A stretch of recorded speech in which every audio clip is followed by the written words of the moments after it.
അജിത്തുമായി ക്യാൻറ്റീനിൽ ചെന്നപ്പോൾ അവിടെ അമൽ മാത്രമായിരുന്നു ഉണ്ടായിരുന്നത്. അത് കണ്ട് അജിത്ത് ശ്രീയോടായി ചോദിച്ചു, ഇതാണോ താൻ പറഞ്ഞ തങ്കം? ഇത് തങ്കമ്മയല്ലല്ലോ, തങ്കപ്പനാണല്ലോ. ശ്രീ എന്നെ തെറ്റിദ്ധരിച്ചു എന്ന് തോന്നുന്നത്. എനിക്ക് ഈ ഒരു റിലേഷനോട് താല്പര്യമില്ല. അയ്യോ സർ, ഞാൻ പറഞ്ഞത് ഇവനെയല്ല, ഇതെൻ്റെ ഫ്രണ്ട് അമൽ. അവളിവിടെ ഉണ്ടായിരുന്നതാ. ഇത് എവിടെ പോയി? എടാ അമലെ, അവളെവിടെ പോയി? ഇപ്പോൾ വരാമെന്ന് പറഞ്ഞു പോയതാ, അമൽ പറഞ്ഞു. സർ പ്ലീസ്, സർ ഇവിടെ ഇരിക്കൂ, അവളിവിടെ എവിടെയെങ്കിലും കാണും, ഞങ്ങൾ നോക്കട്ടെ എന്നും പറഞ്ഞ് ഇരുവരും കാവ്യയെ തപ്പി നടന്നു. അവർ പോയതും അജിത്ത് ടേബിളിൽ വെച്ചിരുന്ന ഫോൺ ശ്രദ്ധിച്ചു. ശ്രീയുടെ ഫോൺ അവളുടെ കയ്യിൽ കണ്ടതാണ്. മറ്റവനും വരാൻ നേരം ഫോണിൽ കുത്തുന്നത് കണ്ടതാ. പിന്നെ അത് അവൻ പോക്കറ്റിൽ ഇടുന്നതും അജിത്ത് ശ്രദ്ധിച്ചതാണ്. പിന്നീട് അവനൊരു കാര്യം മനസ്സിലായി, ഇത് മറ്റേ കക്ഷിയുടെ ഫോണാണെന്ന്.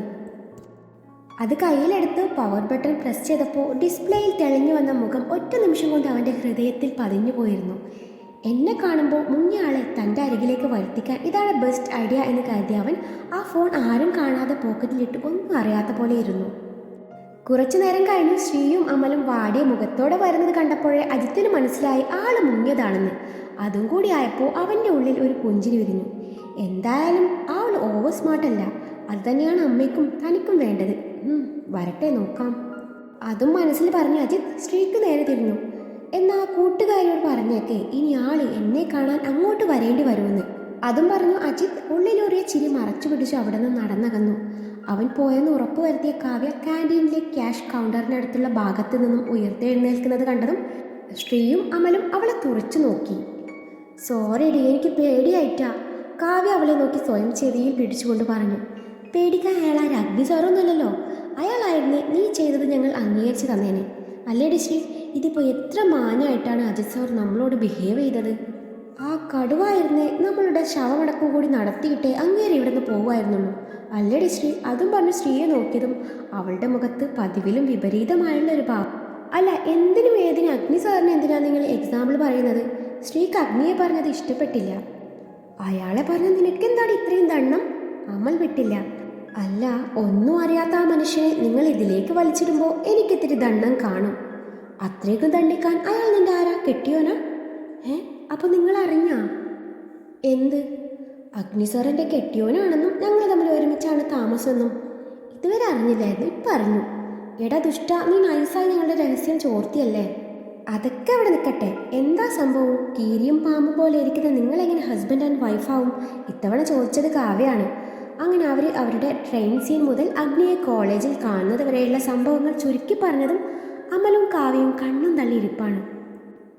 അല്ല, ഇതൊക്കെ കേട്ടിട്ട് നിങ്ങളെന്താ ഒന്നും പറയാത്തത്? ശ്രീ ഇരുവരോടായി ചോദിച്ചു. ഇനി എന്ത് പറയാൻ? പകച്ചു പോയില്ലേ ഞങ്ങളുടെ ബാല്യം. അല്ല, രണ്ടിനും ക്ലാസ് മുറിയിൽ വെച്ച് എങ്ങനെ ഇങ്ങനെ അപരിചിതരെ പോലെ പെരുമാറാൻ സാധിക്കുന്നു? ഗംഭീരം. വീട്ടിലും സാർ ഇങ്ങനെ തന്നെയാ? അമൽ ഞെട്ടൽ വിട്ടുമാറാതെ ശ്രീയോട് ചോദിച്ചു. വീട്ടിൽ പുള്ളി ഭയങ്കര റൊമാൻറ്റിക് ആണ്. പിന്നെ നിങ്ങളിത് ആരോടും പറയരുത് കേട്ടോ. നിങ്ങൾ പോലും അറിഞ്ഞതായി ഭാവിക്കരുത്.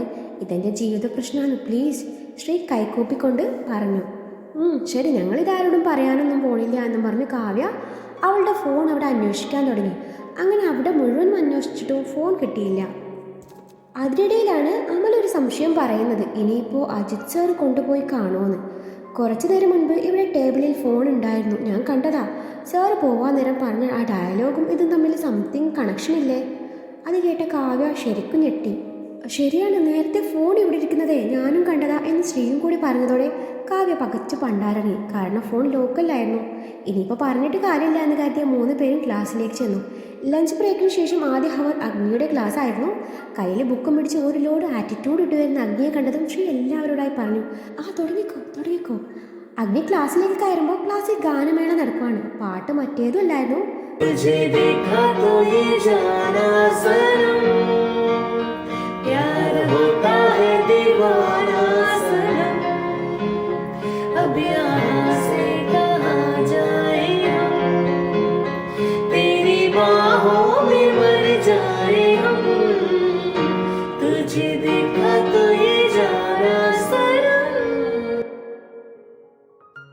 Stop it.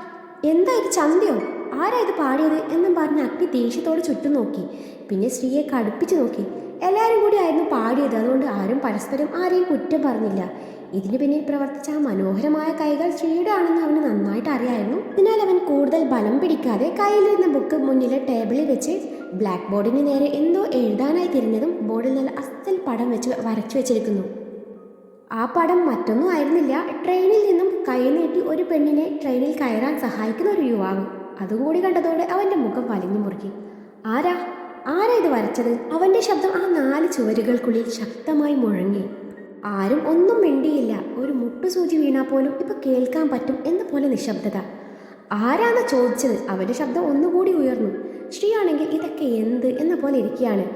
ഇതാരാണ് വരച്ചതെന്ന് പറയാതെ ഞാനിനി നിങ്ങൾക്ക് ക്ലാസ് എടുക്കില്ല, അഗ്നി ഉറപ്പിച്ചു പറഞ്ഞു. ഓ സന്തോഷം, ശ്രീ മനസ്സിൽ പറഞ്ഞു. അന്നേരാണ് ഏതോ ഒരു കുട്ടിയെ ശ്രീയെ ചൂണ്ടിക്കൊണ്ട് പറയുന്നത് ഇവളാണ് പടം വരച്ചതെന്ന്. അത് കേട്ട ശ്രീ അവളെ കണ്ണുരുട്ടി നോക്കി എഴുന്നേറ്റ് നിന്നു.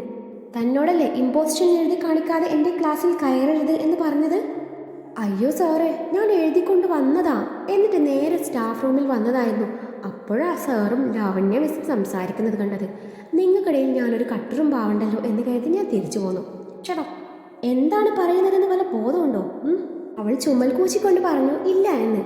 എവിടെ ഇമ്പോസിഷൻ? എവിടെ? ഷോമി. അത് കേട്ടതും അവൾ ബാഗിൽ നിന്ന് ഒരു ബുക്ക് എടുത്ത് അവന് നേരെ നീട്ടി. അത് തുറന്നു നോക്കി അഗ്നി. ഹേ ഡാർലിംഗ്, സരാങ്കയോ, ഇതാണ് എൻ്റെ ഇമ്പോസിഷൻ, ഒന്നും തോന്നരുതേ. അല്ലെന്ന് പറഞ്ഞ് ഷോ ഇറക്കി എന്നെ ഗെറ്റ് ഔട്ട് അടിച്ചാൽ നമ്മുടെ കല്യാണ സ്റ്റോറി മുഴുവനും ഞാനിവിടെ വിളമ്പും വിത്ത് ഫോട്ടോ. താലി കെട്ടുന്ന ഫോട്ടോ എൻ്റെ ഫോണിൽ അവിടുത്തെ ഏതോ ഒരു ചേട്ടനെ കൊണ്ട് ഞാൻ എടുപ്പിച്ചിരുന്നു. മോന് നാരം കേട്ടോ. പിന്നെ രാവിലെ എന്നെ പറ്റിച്ചിട്ട് പോന്നതല്ലേ, അതിനുള്ള കൂലി ഞാൻ വീട്ടിലെത്തിയിട്ട് തരുന്നുണ്ട്. പൊന്നുമോൻ പെട്ടെന്ന് വന്നേക്കണം കേട്ടോ. എനിക്കറിയാം ഇതൊക്കെ വായിച്ച് വാദ്യാർക്കേ എന്നെ കൊല്ലാനുള്ള ദേഷ്യം തോന്നാം, സ്വാഭാവികം. അത് കാണാൻ വേണ്ടി തന്നെയാണ് ഇതൊക്കെ. അത് കാണുമ്പോൾ വല്ലാത്തൊരു മനസ്സുഖം. കെട്ടിപ്പിടിച്ചേ ഉമ്മ തരാൻ തോന്നും. തരട്ടെ. ഇത് വായിച്ചത് അവൻ്റെ മുഖം വലഞ്ഞു മുറുക്കി. സർ ഓക്കെ അല്ലേ സർ? ഇന്നലെ രാത്രി മുഴുവനും കുത്തിയിരുന്ന് എഴുതിയതാ എന്നവൾ പറഞ്ഞതും അവൻ അമർത്തി മൂളിക്കൊണ്ട് ക്ലാസ് ആരംഭിച്ചു. ഇടയ്ക്ക് അബദ്ധവശാൽ അവൻ്റെ നോട്ടം അവളുടെ മേലെ വീണപ്പോൾ അവൾ സൈറ്റടിച്ച് കാണിച്ചതും അവൻ മുഷ്ടി ചുരുട്ടി പിടിച്ചു, ദേഷ്യം നിയന്ത്രിച്ചു. ക്ലാസ് അവസാനിപ്പിച്ച് അവിടെ നിന്ന് പോയി. അതുകൊണ്ട് സ്ത്രീക്ക് അന്നേരം ചെറിയ വിഷമം തോന്നാതിരുന്നില്ല. സ്റ്റാഫ് റൂമിൽ ഇരുന്ന് അജിത്ത് ചിന്തിക്കുകയായിരുന്നു. റൺവേയിലുണ്ട്, ഹൈവേയിലില്ല. അപ്പോൾ റണ്ണെന്നാണോ പേര്? അങ്ങനെ ആരെങ്കിലും പേരിടുമോ? ഇനിയിപ്പോൾ ഷോർട്ടായിട്ട് അങ്ങനെ വിളിക്കുന്നതാണോ? കങ്കാരുവിലുണ്ട്, കടുവയിലില്ല. അതെന്തുവാ? ഇതെന്ത് ക്ലൂവാ? റൺവേ, അതൊരു സിനിമാ പേരാണല്ലോ. ഇനിയിപ്പോൾ അതിലെ ഹീറോയിനാണോ ഉദ്ദേശിച്ചേ? അതിലെ ഹീറോയിനെയും കാവ്യമാധവൻ, അതുപോലെ കങ്കാരുവിനും കാവ്യമാധവനുണ്ട്. അപ്പോൾ അവളുടെ പേര് കാവ്യ എന്നാണ്. അന്നേരാണ് ഒരു പെണ്ണ് വന്ന് വാതിക്കൽ നിന്ന് പരുങ്ങുന്നത് അവൻ ശ്രദ്ധിക്കുന്നത്. ആളെ മനസ്സിലായ അജിത്ത് കൈകൊണ്ട് ആംഗ്യ ഭാഷയിൽ അവളോട് വരാൻ പറഞ്ഞതും അവൾ ചെറിയ പേടിയോടെ അകത്തേക്ക് വന്നു. എന്ത് വേണം? അവളുടെ മുഖഭാവം കണ്ട് അജിത്തിന് ചിരി വന്നെങ്കിലും അത് വിദഗ്ധമായി മറച്ചു പിടിച്ചു. ഇത്തിരി ഗൗരവത്തിൽ ചോദിച്ചു. അത് എൻ്റെ ഫോണോ? എന്ത് ഫോൺ?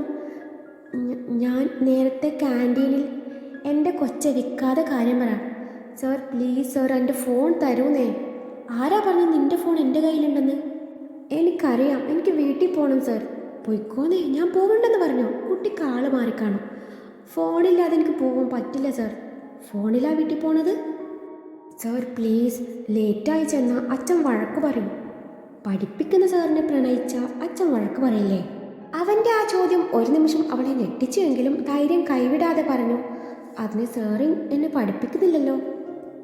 ഓഹോ അങ്ങനെയാണല്ലേ, ശരി ഇതാ തൻ്റെ ഫോൺ എന്നും പറഞ്ഞ് പോക്കറ്റിൽ നിന്നും അവളുടെ ഫോൺ എടുത്ത് അവൾക്ക് നേരെ നീട്ടി. റീൽസോളിയാണല്ലേ? അത് കേട്ടതും കാവ്യ നന്നായിട്ടൊന്ന് എളിച്ച് കാണിച്ചു എന്ന് പറഞ്ഞു. ചെറുതായി. എന്തായാലും കൊള്ളാം. YouTube, Instagram, Facebook, share chat തുടങ്ങിയ ഒട്ടുമിക്ക സോഷ്യൽ മീഡിയ പ്ലാറ്റ്ഫോമിലും സജീവ സാന്നിധ്യം അറിയിക്കുന്നുണ്ടല്ലേ? അയ്യോ സർ, ഞാൻ ടാങ്കോ. അപ്പോൾ ടാങ്കോയിലുണ്ടോ? അയ്യോ സർ, ഞാൻ ടാങ്കോയിൽ ഇല്ല എന്ന് പറയാൻ വന്നതാ. പിന്നെ ബാക്കിയുള്ളതൊക്കെ സാറിൻ്റെ ഫോണിലും കാണും, എല്ലാവരുടെ ഫോണിലും കാണും. ശരി, എല്ലാ ആപ്സിൻ്റെയും സെർച്ച് ഹിസ്റ്ററി ഞാൻ കണ്ടു. കാർട്ടൂൺ കാണുന്ന സ്വഭാവം ഉണ്ടല്ലേ? അയ്യോ സാർ, അത് ചേച്ചിയുടെ കൊച്ചിന് വെച്ച് കൊടുത്തതാ. ഇയാളുടെ പേരെന്താ? കാവ്യ. എന്നാൽ ശരി, കാവ്യയെ ഞാനേ വെയിറ്റിംഗ് ലിസ്റ്റിൽ ഇട്ടേക്കാം. അപ്പോൾ ഷുവർ ലിസ്റ്റിൽ മറ്റു വല്ലവരും? കാവ്യയുടെ മുഖം വാടി. അതില്ല, എൻ്റെ അമ്മയ്ക്ക് ഒറ്റ മോനാ. അമ്മ ഓക്കെ ആവുകയാണെങ്കിൽ ഞാൻ ഷുവർ ലിസ്റ്റിലേക്ക് മാറ്റും. ശരി സർ, ഞാൻ എന്നാൽ പൊക്കോട്ടെ. ചെല്ലേ എന്നും പറഞ്ഞ് അവൻ പോവാൻ അനുവാദം കൊടുത്തതും അവൾ അവിടെ നിന്ന് നടന്നു. കുറച്ച് നടന്നതും അവളൊന്ന് തിരിഞ്ഞു നോക്കാനും മറന്നില്ല. അന്നേരം അവനാണെങ്കിൽ താടിക്ക് കൈയും കൊടുത്ത് ചെറുചെറിയാതെ അവളെ തന്നെ നോക്കുകയാണ്. അവൾ തിരിഞ്ഞു നോക്കിയതും അവൻ ചമ്മിയ മുഖത്തോടെ നോട്ടം മാറ്റിയതും ആ പുഞ്ചിരി വൈകാതെ അവളുടെ മുഖത്തേക്കും പടർന്നു. അപ്പോഴാണ് അഗ്നി അങ്ങോട്ട് കയറി വരുന്നത്. അജിത്തിൻ്റെ അരികിൽ നിന്നും പോകുന്ന കാവ്യയെ കണ്ടതും അഗ്നി അവന് നേരെ പൊരുകം പൊക്കിക്കൊണ്ട് ചോദിച്ചു, BBA-ക്കാർക്കെന്താ ഈ ഡിപ്പാർട്ട്മെൻറ്റിൽ കാര്യം? Something fishy. ആ കുട്ടിയെ ഒരു ഡൗട്ട് ചോദിക്കാൻ വന്നതാ. നിന്നോടോ? അത് നീ അവർക്ക് ഒരു സബ്ജക്റ്റ് എടുക്കുന്നില്ലല്ലോ. ഇതല്പം ജനറൽ നോളജാ. നടക്കട്ടെ, ഞാൻ ഇറങ്ങുക എന്നും പറഞ്ഞ് അഗ്നി പുറത്തേക്ക് ഇറങ്ങിയതും കഴിഞ്ഞ ദിവസം കണ്ട സീനിയർ പിള്ളേരോട് സംസാരിക്കുന്ന സ്ത്രീയാണ് അഗ്നി കാണുന്നത്. അവൻ തന്നെ ശ്രദ്ധിക്കുന്നു എന്ന് മനസ്സിലാക്കിയ ശ്രീ ഇതാണ് പറ്റിയ അവസരം എന്ന് മനസ്സിലാക്കി അതിലൊരുത്തൻ്റെ ബൈക്കിൻ്റെ പിറകെ കയറിയിരുന്നതും അഗ്നിക്ക് ദേഷ്യം ഇരച്ചു കയറി. അവൻ്റെ ബൈക്ക് എടുത്ത് അവരുടെ പിറകെ വെച്ച് പിടിച്ചു. തങ്ങളെ ഫോളോ ചെയ്ത് മരണപ്പാച്ചിൽ നടത്തി വരുന്ന അഗ്നിയെ കണ്ടതും അവൾ ആ സീനിയർ പയ്യനോട് എന്തൊക്കെയോ പറഞ്ഞു വഴിയിലിറങ്ങി. അവൻ പോയതും അഗ്നി ശ്രീക്കരികിലായി വണ്ടി നിർത്തി ബ്രേക്ക് പിടിച്ച് പവർഫുള്ളായി ആക്സിലേറ്റർ കൊടുത്തതും അവൾക്ക് മനസ്സിലായി ഇത് തനിക്ക് കയറാനുള്ള സൈനാണെന്ന്. അവൻ്റെ ബൈക്കിൻ്റെ പിറകിൽ കയറിയതേ അവൾക്ക് ഓർമ്മയുണ്ടായിരുന്നുള്ളൂ. പിന്നെ ഒന്നും ഓർമ്മയില്ലായിരുന്നു. ജീവൻ ഇപ്പോഴും ബാക്കിയുണ്ടെന്ന് മനസ്സിലായത് വീടിന് മുന്നിൽ വണ്ടി നിർത്തിയപ്പോഴാണ്. അത്രയ്ക്കും സ്പീഡിലായിരുന്നു അവൻ വണ്ടി ഓടിച്ചത്. ബൈക്കിൽ നിന്ന് ഇറങ്ങിയ അഗ്നി അവളുടെ കയ്യും പിടിച്ച് വേഗത്തിൽ നടന്നതും അവൾക്കെന്തോ ഒരു പന്തികേട് തോന്നി. ഡോറും തുറന്ന് അവളുടെ കയ്യും പിടിച്ച് നേരെ ചെന്നത് മുറിയിലേക്കും. അവളെ ബെഡിലേക്ക് പിടിച്ചു തള്ളി ഡോറും ലോക്ക് ചെയ്ത് ഷർട്ടിൻ്റെ ബട്ടൺ അഴിച്ചു മാറ്റുന്നവനെ കണ്ടതും അവളുടെ കണ്ണുകൾ ബുൾസൈ പോലെ പുറത്തേക്ക് വന്നു. ദൈവമേ, ഇത് എല്ലാത്തിനുള്ള പുറപ്പാടാ. പേടിക്കൊണ്ട് അവളുടെ സ്ലാങ് പോലും മാറിപ്പോയി. അവൾക്ക് ചിന്തിക്കാൻ പോലും അവസരം കൊടുക്കാതെ അവൻ അഴിച്ചു മാറ്റിയ ഷർട്ടും വലിച്ചെറിഞ്ഞ് അവളുടെ മേലെയായി അമർന്നു. ഇത്തവണ അവൾ ശരിക്കും പേടിച്ചു. അവൻ്റെ മുഖത്തെ ആ നേരത്തെ ഭാവം അവൾക്ക് അന്യമായിരുന്നു. എന്തായി കാണിക്കുന്നത്? മാറിക്കേ. അവൾ അവനെ പിടിച്ചു മാറ്റാൻ നേരം അവൻ അവളുടെ കൈ പിടിച്ചു വെച്ചു. നിനക്ക് വേണ്ടത് ഇതൊക്കെയല്ലേ? ഇതിനു വേണ്ടിയല്ലേ നീ ഓരോ കൂതര സ്വഭാവം കാണിക്കുന്നത്? എങ്കിൽ നിന്റെ ആഗ്രഹം ഇപ്പം തന്നെ സാധിച്ചു തന്നേക്കാം എന്ന് കരുതി. അത് പറഞ്ഞ് അവൻ അവൾക്ക് നേരെ മുഖം അടുപ്പിച്ചു. ഇത് വേണ്ടാട്ടോ, ഞാനിതൊന്നും ആഗ്രഹിച്ചിട്ടില്ല. എൻ്റെ സമ്മതമില്ലാതെ എൻ്റെ ശരീരത്തെ തൊട്ടാൽ കെട്ടിയവനാണെന്നൊന്നും ഞാൻ നോക്കില്ല. പക്ഷേ അവൻ അതൊന്നും കൂട്ടാക്കിയില്ല. അവൻ്റെ ചുണ്ട് അവളുടെ ചുണ്ടിന് തൊട്ടരികി എത്തി നിന്നതും അവൾ കരച്ചിലിൻ്റെ വക്കിലെത്തിയിരുന്നു. വേണ്ട, നിറകണ്ണുകളോട് അവൾ പറഞ്ഞു. എന്നിട്ട് അവൻ പിടിവിടാതെ അവളുടെ കയ്യിലെ പിടി ഒന്നുകൂടി മുറുക്കി അവളുടെ കാല് രണ്ടും അകത്തി വെച്ചതും ശ്രീ കണ്ണുകൾ ഇറുക്കി അടച്ചു. അവളുടെ കവളിലൂടെ കണ്ണുനീർ ഒളിച്ചു. അതുകൊണ്ട് അവന് അവളോട് വാത്സല്യമാണ് അന്നേരം തോന്നിയത്. പക്ഷേ ഇവിടെ അത് പ്രകടമാക്കിയ ഇവള് ഒരിക്കലും നന്നാവില്ല. അതിന് താൻ ഇത്തിരി മസിൽ പിടിച്ചേ പറ്റൂ. പേടിപ്പിക്കാൻ വേണ്ടി ചെയ്തപ്പോൾ ഇതുപോലെ കരയും എന്നവൻ കരുതിയിരുന്നില്ല. കുറച്ചു നേരം കഴിഞ്ഞിട്ടും ഒന്നും സംഭവിച്ചില്ല എന്ന് മനസ്സിലായ ശ്രീ കണ്ണു തുറന്ന് നോക്കുമ്പോൾ അവൻ മുറിയുടെ ഡോർ ദേഷ്യത്തോടെ വലിച്ചടിച്ച് പോകുന്നതാണ് കാണുന്നത്. പിന്നീട് ഇരുവരും ഒന്നും മിണ്ടാനോ പറയാനോ പോയില്ല. ഭക്ഷണമൊന്നും ഉണ്ടാക്കാത്തതുകൊണ്ട് രണ്ടുപേരും ഒന്നും കഴിച്ചതുമില്ല. രാത്രി കിടക്കാൻ നേരമായിട്ടും അവനെ കാണാനിട്ടാണ് അവൾ മറ്റേ മുറിയിലേക്ക് പോകുന്നത്. കണ്ണിന് മേലെ കൈവച്ച് മലർന്നു കിടക്കുന്നവൻ്റെ അരികിൽ വന്നിരുന്നുകൊണ്ട് ചോദിച്ചു, എന്താ ഇവിടെ കിടക്കുന്നത്? അവനൊന്നും മിണ്ടിയില്ല. പോയി അവിടെ കിടന്നോളൂ, ഞാൻ ഇവിടെ കിടന്നോളാം. അവനൊന്നും മിണ്ടാതെ മുഖം തിരിച്ച് കിടന്നതും അവൾ അവൻ്റെ അരികിൽ കിടന്നു അവനെ ഇറുകെ പുണർന്നുകൊണ്ട് പറഞ്ഞു, സോറി, ഞാനിനി അങ്ങനെയൊന്നും ചെയ്യില്ല. ഞാൻ കാരണം നിങ്ങളിങ്ങനെ വിഷമിക്കുന്നത് കണ്ടാൽ എനിക്ക് സഹിക്കില്ല. ഇഷ്ടം കൊണ്ടാണ് അങ്ങനെയൊക്കെ ചെയ്തത്. ഞാൻ നാളെ രാവിലെ ഇട്ടുന്ന് പൊക്കോളാം. കുറച്ച് ദിവസം കാവ്യയുടെ കൂടെ നിന്നിട്ട് ഞാൻ പിന്നെ ഹോസ്റ്റലിലേക്ക് മാറിക്കോളാം. ഇഷ്ടം? ഇതാണോ ഇഷ്ടം? ഇത് വെറുപ്പിക്കലാണ് ശ്രീ. ഇങ്ങനെയൊക്കെ കാണിച്ചാൽ എനിക്ക് നിന്നോട് ഇഷ്ടം കൂടുമെന്ന് തോന്നുന്നുണ്ടോ? ഇഷ്ടമുണ്ടായിരുന്നു. ഈ താലി കെട്ടിയത് മുതൽ സ്വന്തമായിട്ട് എന്നെ കരുതിയത്. അതുകൊണ്ട് തന്നെ ഇങ്ങോട്ട് കൊണ്ടുവന്നതും. പക്ഷെ ഓരോ ദിവസങ്ങൾ കഴിയുന്തോറും നീയായിട്ട് എന്നെ വെറുപ്പിച്ചുകൊണ്ടിരിക്കുക. ക്ലാസ് കട്ട് ചെയ്യുക, കണ്ട അലവലാതി പയ്യന്മാരുടെ കൂടെ കറങ്ങി നടക്കുക, ക്ലാസ്സിനിടയിൽ കുട്ടിക്കളി പാടാക്കുക, എന്നെ പ്രൊവോക്ക് ചെയ്യാൻ ഇതൊക്കെ. നീ ഇനി എന്തൊക്കെ കാട്ടിക്കൂട്ടിയാലും ഞാൻ നമ്മുടെ റിലേഷൻ കോളേജിൽ വെളിപ്പെടുത്താൻ ആഗ്രഹിക്കുന്നില്ല. അങ്ങനെ വന്നാൽ നിനക്ക് തന്നെ അത് ദോഷം. അത് നീ ആദ്യം മനസ്സിലാക്ക്. നീ എൻ്റെ കൂടെ ബൈക്ക് വരുന്നത് കണ്ട ആൾക്കാർ അതിന് പിന്നാലെ പോവില്ലേ? പിന്നെ നമ്മൾ ഒരുമിച്ചാണ് താമസമെന്നൊക്കെ അറിഞ്ഞാൽ പിന്നെ കോളേജ് മുഴുവനും സംസാര വിഷയം ഇതാവും. പിന്നെ ഇത് നിൻ്റെ അച്ഛൻ്റെ ചെവിയിലെത്താൻ വേറെ വല്ലതും വേണോ? ഇപ്പോൾ രണ്ടു പേർക്കും പരസ്പരം കൺകുളിർക്കെ കാണാൻ പറ്റുന്നില്ലേ? ഇപ്പോൾ അത്രയും മതി. നീ നന്നായി പഠിച്ചുകൊണ്ടിരുന്ന കുട്ടിയാണെന്ന് എനിക്ക് നന്നായിട്ടറിയാം. എനിക്ക് വേണ്ടി നീ നിൻ്റെ ലൈഫ് കളയരുത് ശ്രീ. പ്രണയം, വിവാഹം, കുട്ടികൾ, കുടുംബം, ഇത് മാത്രമല്ല ശ്രീ ലൈഫ് എന്ന് പറയുന്നത്. ഇപ്പം തോന്നും അതൊക്കെയാണെന്ന്. പിന്നീട് നീ അതിനെ ഓർത്ത് ദുഃഖിക്കേണ്ടി വരും. ഞാൻ ഇവിടെ നിന്ന് നിന്നോട് എത്ര സോഫ്റ്റായിട്ടാണ് സംസാരിക്കാറുള്ളത്. അതിലൂടെ നിനക്ക് എന്താണ് മനസ്സിലാക്കാൻ പറ്റുന്നത്? ഇനിയിപ്പോൾ ക്ലാസ്സിൽ വെച്ച് ഞാൻ നിന്നെ പ്രണയിക്കണോ? അതാണ് നിന്റെ ആഗ്രഹം? എല്ലാവരെയും കാണിച്ചിട്ട് സ്നേഹിക്കുന്നതിൽ എന്തർത്ഥാണുള്ളത്? ഒന്ന് കെട്ടിപ്പിടിച്ചാലും ഉമ്മ വെച്ചാലും പഞ്ചാര വാക്കുകൾ പറഞ്ഞാലും മാത്രമേ അത് പ്രണയമാവുന്നുള്ളൂ എന്നാണോ? ഇല്ല ശ്രീ, ഹൃദയം കൊണ്ടും പ്രണയിക്കാം, മനോഹരമായി പ്രണയിക്കാം. പക്ഷേ അത് മനസ്സിലാക്കാനുള്ള കഴിവ് കൂടി പ്രണയിക്കുന്നവർക്ക് ഉണ്ടായിരിക്കണം. നമ്മളിങ്ങനെ ഒരു മുറിയിൽ കെട്ടിപ്പിടിച്ചുറങ്ങിയാൽ നമുക്ക് യഥാർത്ഥ പ്രണയത്തിൻ്റെ ഫീൽ കിട്ടില്ല. അതിനൊക്കെ ഇനി ഒരുപാട് സമയമല്ലേ. ഇതുപോലൊരു ഫീൽ അപ്പോൾ കിട്ടിയെന്ന് വരില്ല. കണ്ണുകളിലൂടെ പരസ്പരം നോട്ടങ്ങൾ കൈമാറി പ്രണയിക്കുന്നതിൻ്റെ ഫീൽ അത് വേറെ തന്നെയാണ്. പ്രണയം അത്രത്തോളം മനോഹരമാണ് ശ്രീ, അനശ്വരമാണ്. പ്രണയം, ആ വാക്കിൻ്റെ അർത്ഥം ശരിക്കും എന്താണെന്ന് നിനക്കറിയോ? ഇല്ല, നിനക്കറിയില്ല. അതറിയാൻ നീ ശ്രമിച്ചിട്ടില്ല. അതിന് നിനക്ക് എവിടെയാ സമയം? ഒന്നുകിൽ എന്നോട് വഴക്കിട്ട് ക്ലാസ്സിൽ നിന്നിറങ്ങും, അല്ലെങ്കിൽ ക്ലാസ്സിൽ വേറെ എന്തൊക്കെയോ ചെയ്തു കൂട്ടും.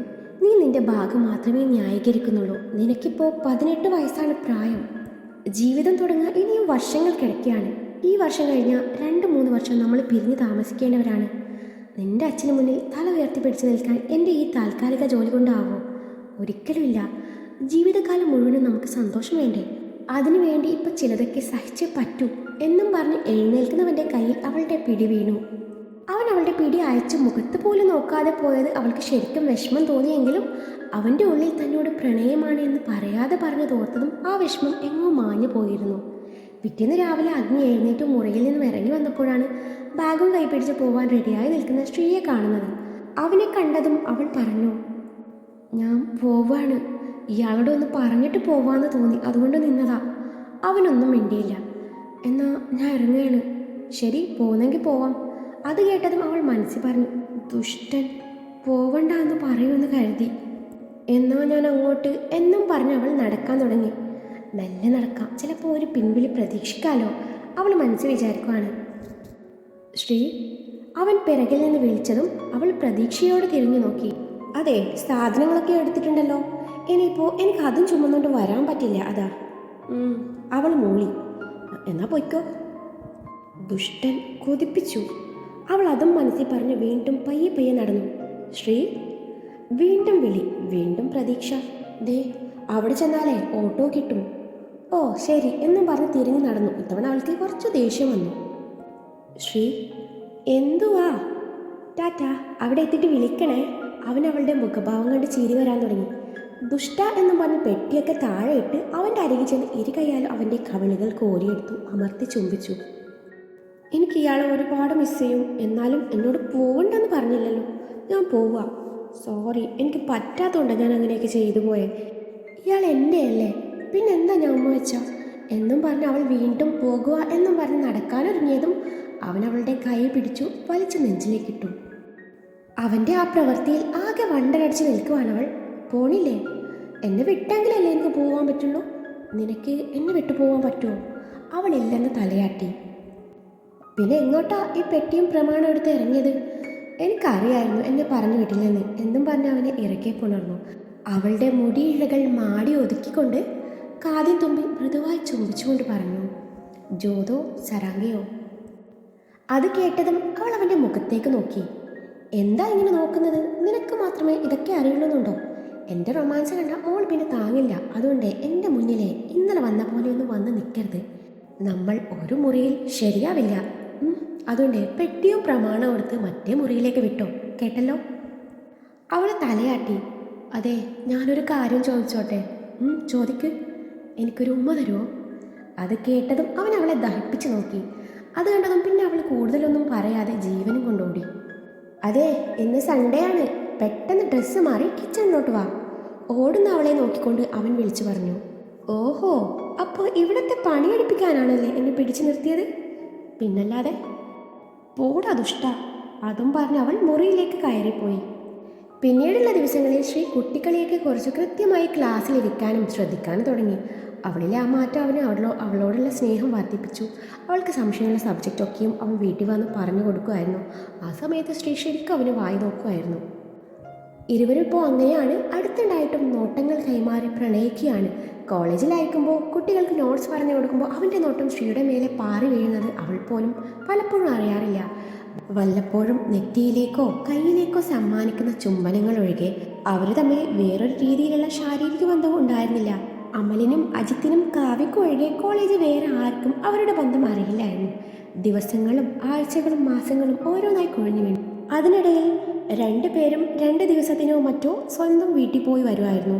2 ദിവസത്തെ വിരഹം പോലും അവർക്ക് 2 യുഗങ്ങൾ പോലെയായിട്ടാണ് തോന്നിയിട്ടുള്ളത്. അങ്ങനെ സെക്കൻഡ് സെം എക്സാം കഴിഞ്ഞിട്ടുള്ള അവധിക്കായിരുന്നു അഗ്നി നാട്ടിലേക്ക് പോകാൻ തീരുമാനിക്കുന്നത്. അവൻ്റെ അമ്മാവൻ്റെ മകളുടെ കല്യാണം പ്രമാണിച്ചായിരുന്നു യാത്ര. അഗ്നി പോകുന്നു എന്നറിഞ്ഞപ്പോൾ തൊട്ട് തുടങ്ങിയതാണ് ശ്രീയുടെ നിരാഹാര സമരം. സമരം മറ്റൊന്നിനും ആയിരുന്നില്ല, കൂടെ അവളും കൂടി വരുന്നെന്ന്. പക്ഷേ എന്ത് പറഞ്ഞു താൻ അവളെ വീട്ടിൽ കൊണ്ടുപോകും എന്നോർത്ത് അഗ്നി അവസാനം ഒരു തീരുമാനത്തിലെത്തി. കൂടെ അജിത്തിനെയും കാവ്യയും അമലിനെയും കൂടി ക്ഷണിക്കാം, അപ്പോൾ പിന്നെ ആർക്കും സംശയമൊന്നും തോന്നില്ലാന്ന്. അങ്ങനെ എല്ലാവരും കൂടി അഗ്നിയുടെ നാട്ടിലേക്ക് പോകാൻ തീരുമാനിച്ചു. ട്രെയിനിൽ തന്നെയായിരുന്നു അവരുടെ യാത്ര. മണിക്കൂറുകൾ നീണ്ട യാത്രക്കൊടുവിൽ 5 പേരും പച്ചപ്പരവതാനി വിരിച്ച പ്രകൃതി രമണീയമായ അഗ്നിയുടെ സ്വന്തം നാട്ടിലേക്ക് എത്തിച്ചേർന്നു.